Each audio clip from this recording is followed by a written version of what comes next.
৭১-এ জামাতের রাজনৈতিক ভুল ছিল, রাজনৈতিক সিদ্ধান্তের ভুল ছিল। এখন সেই সিদ্ধান্ত কারা নিয়েছিল? ওই সময়কার জামাতের নেতারা।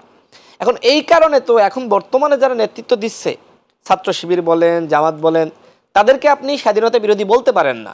দলটির বিরুদ্ধে অভিযোগ, কিন্তু এখনকার নেতৃত্ব যারা, তাদের বিরুদ্ধে অভিযোগ না।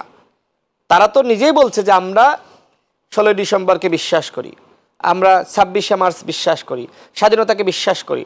এবং তাদের অনেক নেতার মুখে আমি শুনেছি যে ওই সময় আমাদের রাজনৈতিক নেতৃত্বের ভুল ছিল, এবং এই ভুল স্বীকার তারা অসংখ্যবার করেছে। আমি সেটাই বলছি। আপনার তো আমি একটি ইতিহাস বলতে চেয়েছিলাম, সেটি হলো ৫ আগস্টের আগে, যখন আপনার ৩-৪ দিন আগেই সম্ভবত জামাত ইসলামকে নিষিদ্ধ করা হলো, তখন বিএনপি স্থায়ী কমিটির সদস্য সালাউদ্দিন আহমেদ তিনি আমাকে বললেন, রাশেদ, তুমি যেহেতু বাংলাদেশে আছো, দলগুলোর সাথে একটু কথা বলো, তোমাদের সাথে যাদের যোগাযোগ আছে তাদেরকে বলো যে জামাত ইসলামের যে নিবন্ধন না, তাদেরকে নিষিদ্ধ করলো, এই বিষয়ে বিবৃতি দেওয়ার জন্য। তা আমরা সালাউদ্দিন ভাইয়ের সাথে কথা বলে আমরা বিবৃতি দিয়ে দিলাম। আমাদের সভাপতি নুরুল হক নূর তখন জেলে।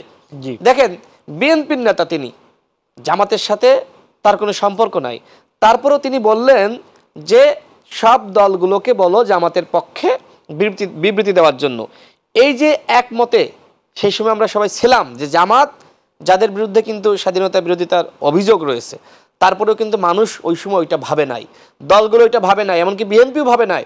বিএনপির স্থায়ী কমিটির অন্যতম নেতা সালাউদ্দিন আহমেদ আমাকে এই কথা বলেছিলেন যে সবাইকে বিবৃতি দিতে বলো।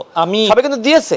আমি একটু ইন্টারাপ্ট করি, যেহেতু আপনি একা বলছেন, এখানে জামাতের প্রতিনিধি নেই, আমাদের দর্শকদের সুবিধার জন্য আমি একটু জিজ্ঞেস করি। এই যে আপনিও যেমন বললেন জামাতের বিরুদ্ধে অভিযোগ রয়েছে, এটি কি আপনি তাদের ব্যাপারে সেই অভিযোগ আমলে নিয়ে বলছেন? কারণ এই অভিযোগটা মনে করিয়ে দিচ্ছেন, তার মানে তাদেরকে তো একটু খোঁচা দিচ্ছেন যে তারা আসলে এটা আছে। দেখেন, মানে এটা যদি তাদের থেকে থাকে, তারা করে থাকে, যদি করে থাকে, তাহলে একটা বিষয়। আরেকটা হচ্ছে যে না, তাদেরকে দমিয়ে রাখার জন্য এটা বলছেন, দুটো তো আলাদা বিষয়। দেখেন, ৭১-এ জামাতের রাজনৈতিক ভুল ছিল, রাজনৈতিক সিদ্ধান্তের ভুল ছিল। এখন সেই সিদ্ধান্ত কারা নিয়েছিল? ওই সময়কার জামাতের নেতারা। এখন এই কারণে তো এখন বর্তমানে যারা নেতৃত্ব দিচ্ছে, ছাত্র শিবির বলেন, জামাত বলেন, তাদেরকে আপনি স্বাধীনতা বিরোধী বলতে পারেন না। দলটির বিরুদ্ধে অভিযোগ, কিন্তু এখনকার নেতৃত্ব যারা, তাদের বিরুদ্ধে অভিযোগ না। তারা তো নিজেই বলছে যে আমরা ১৬ই ডিসেম্বরকে বিশ্বাস করি, আমরা ২৬শে মার্চ বিশ্বাস করি, স্বাধীনতাকে বিশ্বাস করি। এবং তাদের অনেক নেতার মুখে আমি শুনেছি যে ওই সময় আমাদের রাজনৈতিক নেতৃত্বের ভুল ছিল, এবং এই ভুল স্বীকার তারা অসংখ্যবার করেছে। আমি সেটাই বলছি।